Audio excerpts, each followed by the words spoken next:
না না এ কোনো রূপ কথা নয়, যা দেখি চারিপাশে এমনই তো হয়।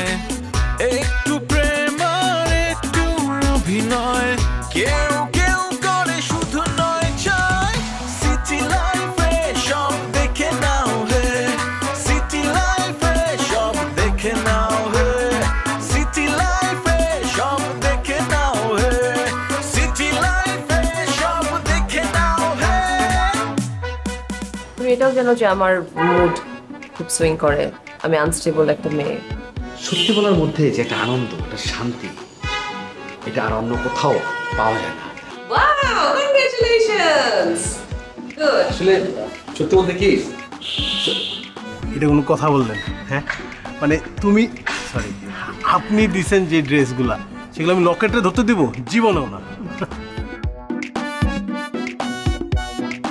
আমার ইচ্ছা হইতেছে আমি পড়াশোনার পাশাপাশি চাকরি করব। কি কি কই আমি?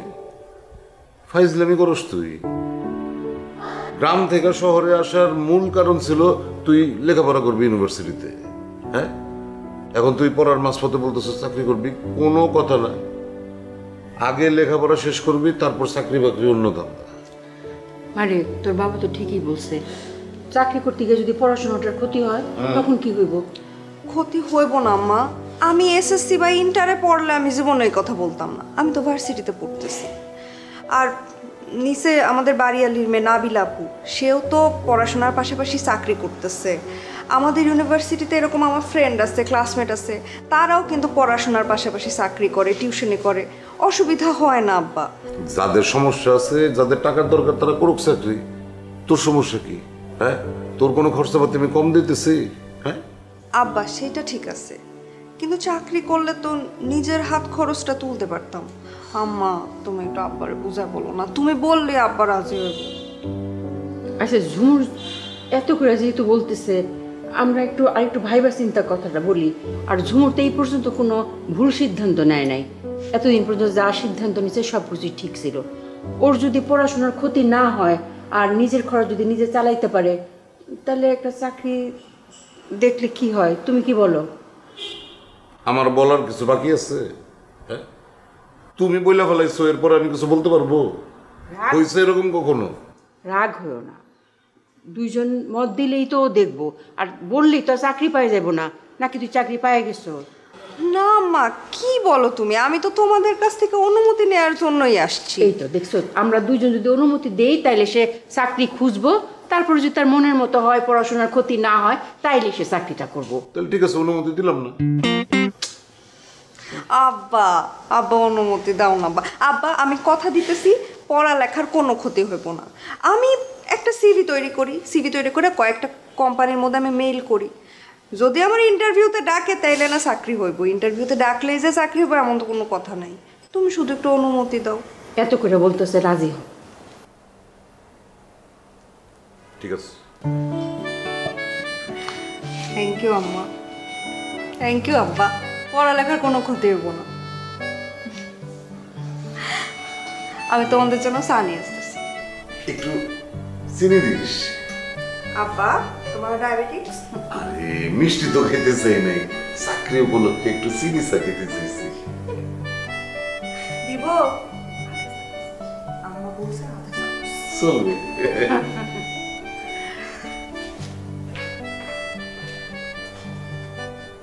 দেখছো, একই মায়ের গর্ভে দুই রকম সন্তান, আমার ঝুমুর আর ফাজিল আশিক।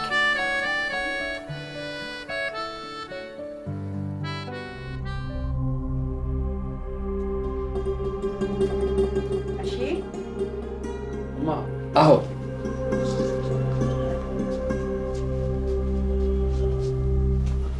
কি করতেছিস বাবা? কিছু না মা, এমনি একটু বয়ে আনিস। আশিক, আমি জানি যে তুই দুষ্ট, মানুষের সাথে মারামারিও করস ফাঁক পাইলে, অনেক দুষ্ট তুই, কিন্তু তুই যে বাবা মার সাথে প্রতারণা করবি এরকমটা কিন্তু আমি তোর কাছে আশা করি না রে বাবা।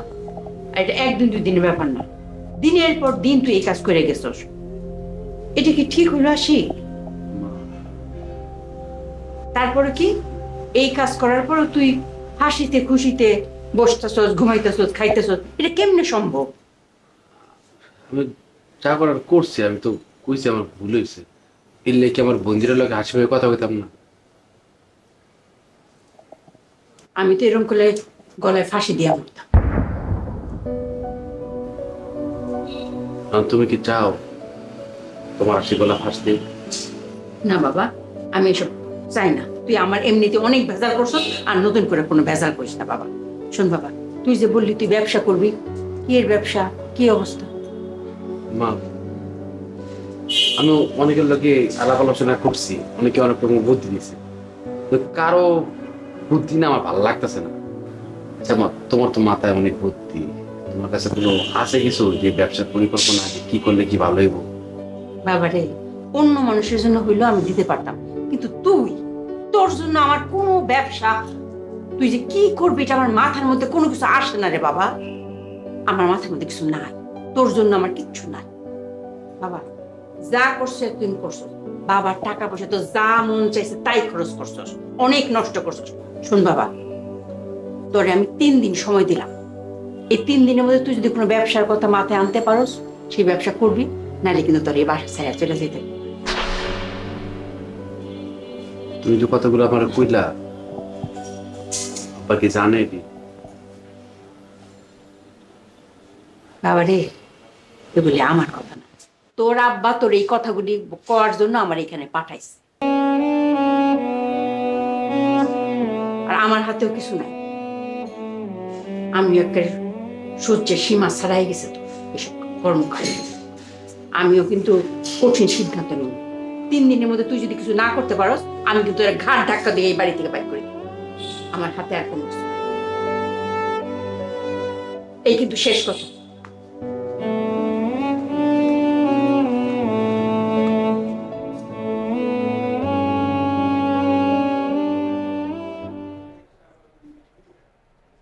সাহেব, জি ভাইয়া।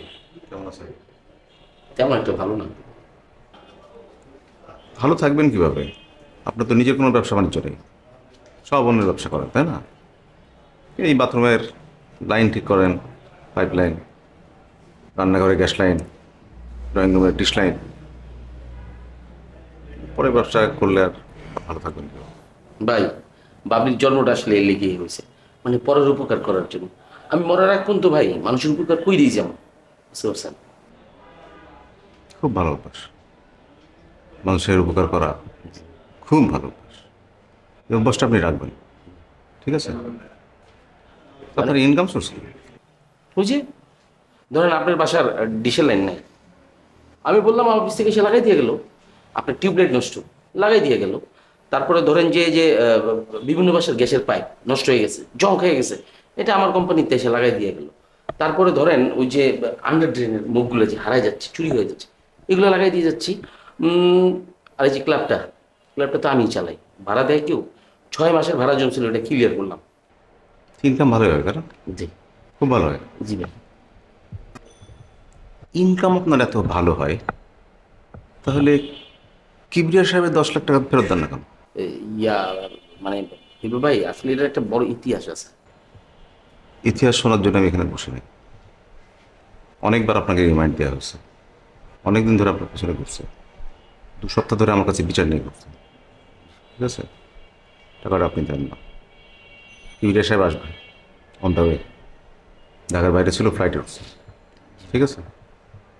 কিবরিয়া সাহেবের টাকাটা না দিয়ে এখান থেকে যেতে পারবেন না। মানে ভাই, আসল ভাইয়া আপনার খাই খাতির করো, দেখো উনি কি খায়, ঠান্ডা খায় কি গরম খায়, খেতে চায়, তারপরে খাই খাতে।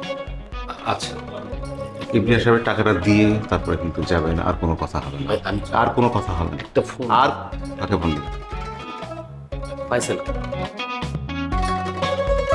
ফাইজালকে কেন? মানে উনি আমার জামিনদার।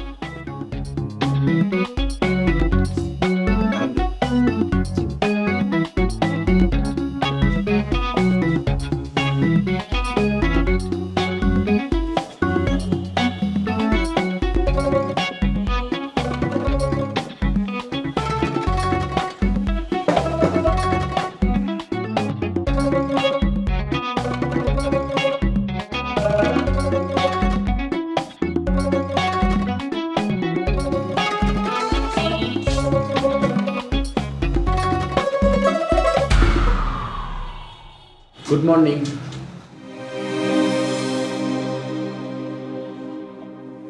বসেন না। তুমি কষ্ট করে এখানে বসে আছো কেন? তুমি আমার বেডরুমে গিয়ে কাছে গিয়ে ঘুমায় পড়তা। না, ওইটা বেশি বাড়াবাড়ি হয়ে যায়। বসেন না প্লিজ। চা খাবা? ব্রেকফাস্ট করছো? হ্যাঁ, অনেকদিন পর না, আজকে বসেন না, বসে কথা বলি প্লিজ। অনেকদিন পর আজকে ভাত খেয়েছি। ঢাকা আসার পর তো ভাতটা তেমন খাওয়াই হয় না, মানে সকালবেলা রুটি মুটি এগুলো খাওয়ায়।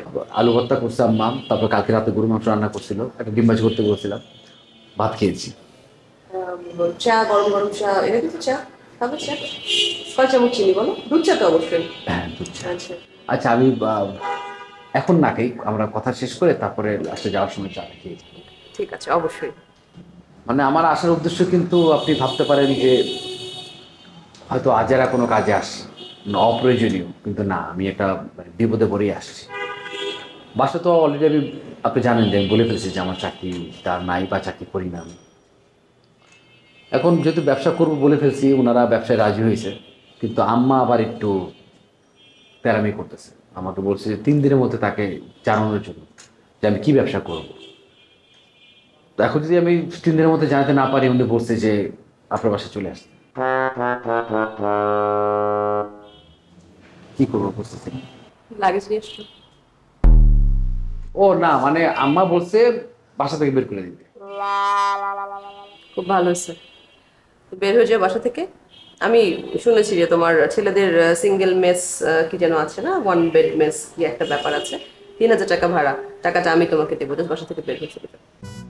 মানে এইটা কি ধরনের কথাবার্তা আপনার? মানে একটা আপনার মানুষের ইমোশনই বুঝেন না। আর টাকার কথা বললেন, 3000 টাকা 4000 টাকা, এগুলা কোনো টাকা আমি কি যখন তখন তো দিতে পারি, তাই না? এগুলা কেন বলেন আপনি? আমি আসছি, একটা ছেলে একটা বিপদে পড়ছে, আমার এখানে আমার বিপদের বন্ধু কে? আপনিই তো, তাই না? আমি কার কাছে যাবো, কার কাছে শেয়ার করবো? এখন আমি আপনার কাছে আসলাম, আমি শেয়ার করলাম, আপনি এটাকে যদি ভাবেন যে দুর্বলতা, তাহলে তো খারাপ লাগে, তাই না? আপনি আমার ইমোশনটাই বুঝতেছেন না। আশিক শোনো, তুমি তো সারাক্ষণ আসো তোমার ইমোশনের কথা বলতে আমার কাছে, আমি তোমাকে একটা আমার ইমোশনের কথা বলতে পারি। তুমি শুনবা এবং আই হোপ তুমি আমাকে হেল্প করবা এই ব্যাপারে। অবশ্যই। জীবন দিয়ে হেল্প করবা। তোমার কাজিন আছে না ফয়সাল? তোমার কাজিন ফয়সালকে আমার খুব ভালো লাগে, আই লাইক হিম আ লট। দেখো না, তোমার তো কাজিন, যদি কিছু করতে পারো আমার জন্য।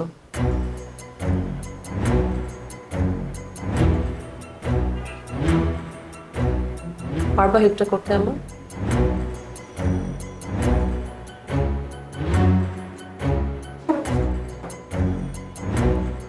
আশিক,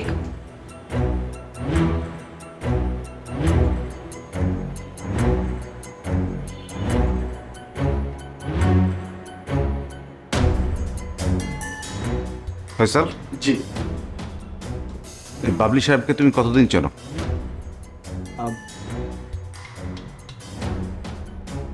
ভাই, এই এলাকায় যে কতদিন ধরে আছি ততদিন ধরে চিনি। কিবরিয়া সাহেবের কাছ থেকে যে 10 লাখ টাকা নিয়েছে, তুমি কি সত্যি তার জামিনদার? না না না, আমি কেন তোর জামিনদার হইতে যাবো? ফয়সাল, তুমি কি এই কারণে আমাকে ফোন করছো? ফয়সাল, তুমি তো বিষয়টা পুরো জানো যে আমি আসলে একটা বিপদের মধ্যে পড়ছি এই টাকাটার জন্য।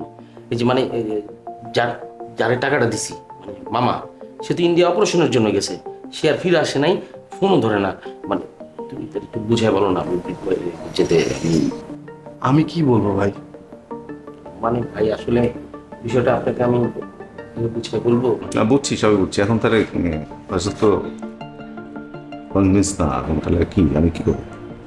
আচ্ছা তুমি বলো না যে তুমি জামিনদার, একটু বুঝাই বলো না। আমি তো আপনি জামিনদার না, আমি কেন বলবো সেটা? ফায়সাল, আরে কি কি কি কি করতে হবে, আমি কি করবো সেটা বলো। ভাই আসলে বিষয়টা হচ্ছে আমি আপনার টাকাটা দিয়ে দেবো অল্প কয়েকদিনের মধ্যে, মানে সপ্তাহখানের মধ্যে আপনার টাকাটা আমি দিয়ে দেবো, বিশ্বাস করেন। সপ্তাহের মধ্যে দিয়ে দেবেন? জি। শিওর? এই বাবলি মিথ্যা কথা বলেন। ফায়সাল, আমি কি বাটপার? বলতে পারবা যে কারো 10 টাকা মাইরা খাইছি, আমি কারো কোনো টাকা আটকায় রাখছি? বলো। হ্যাঁ, বুঝছি, এত কথা বলা তো ভালো হইলো তো। ঠিক আছে, এখন ফয়সাল যদি রাজি থাকে 7 দিনের মধ্যে টাকা আপনি না দিলে ও দেবে যদি জামিনদার হয়? না বিপ্লব ভাই, আমি কিভাবে দিব? আমি কেন তার জামিনদার হতে যাব? আমি এই ব্যাপারে প্লিজ আমাকে এই ব্যাপারে জানাবেন। ফাইসাল, মানে তুমি আমার চিন্তাছই না। দেখেন ভাই, আমি সৎ সরল মানুষ, আমি একজন শিক্ষক মানুষ, আমি আসলে কোনো টাকা পয়সার লেনদেনের ভিতরে নেই। আমাকে বিপ্লব ভাই এই ব্যাপারে আপনি জানাবেন। ওরা যে না ফাইসাল, ভাই টাকার জন্য আমার আটকে রাখছে, তুমি বলো না, দিয়ে দেবো।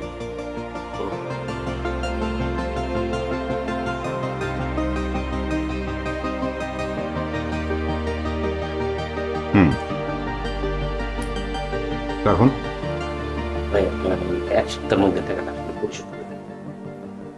সত্য এক সপ্তাহের মধ্যে টাকাটা না হলে আপনার যা বিচার হয় আপনি তাই করেন।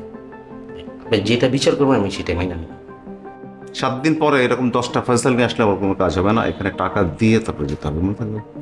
জি ঠিক আছে। জি ফয়সাল, জি আসলে কি চেনো একে তুমি? ভাই সত্যি বলতেছি, আমি ওনাকে অত ভালো চিনি না। আপনি তো সে র্যান্ডম আমাকে বললো তুমি নাকি তার জামিনদার। আমি তো অবাক হয়ে গেছি শুনে। তোমার সম্বন্ধে তো আমার ধারণা চেঞ্জ হয়ে যাচ্ছে, মানে এক এক সময় এক এক জিনিস বার হচ্ছে। আমি আসলে ব্যাপারটা জড়াতে চাই না, আমি কোথাও ছিলাম না এই বিষয়টা। ঠিক আছে।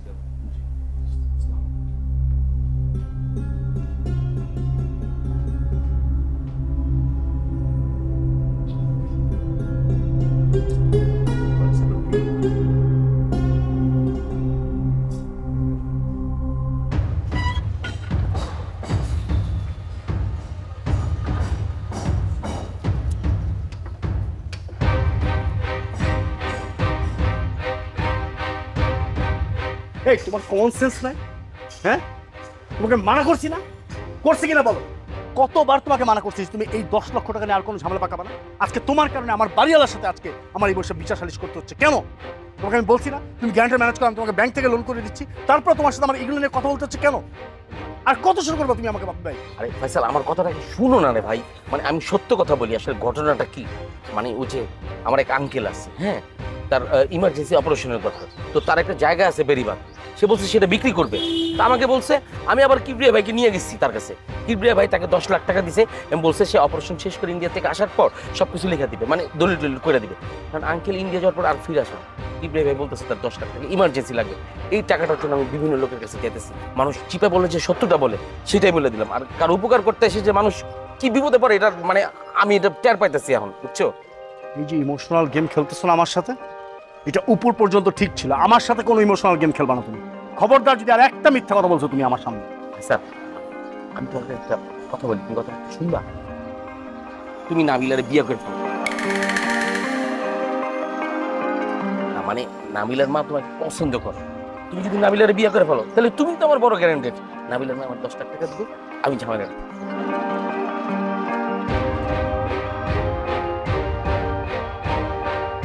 আরে বারবার ফোন দেস কেন?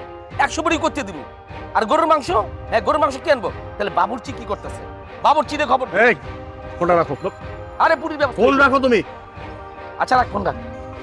1000 বার বলছি আমি যে তুমি আমার সামনে ফেক কলগুলো করো।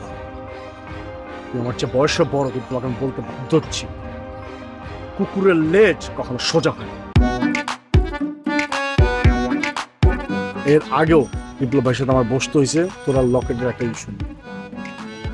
এইবার যদি নতুন করে কিছু হয় শাওন, আপনার কাছে যদি কোনো ভালো ব্যবসায় কোনো থাকে, পলিসি থাকে বা কোনো প্ল্যান থাকে আপনি আমার জানায়। আমি আসি ব্যবসায়, দেখি ভাই ব্যবসায় মনে করবো। তুমি হচ্ছে ওই বিজ্ঞানী যে গাছই লাগায়নি এখনো কিন্তু ফলের আশা নিয়ে বসে আছে। আপনাকে গিফট কেন তুমি আমার বোনকে গিফট দিবা কেন? এই তুই ওদের কাছ থেকে গিফট দিস কেন? এই আমি কি আপনাকে বলছি যে আমাকে গিফট করেন? তুই যেভাবে আমাকে অ্যাভয়েড করতেছ আমার তো ভালো লাগতেছে না কিছু।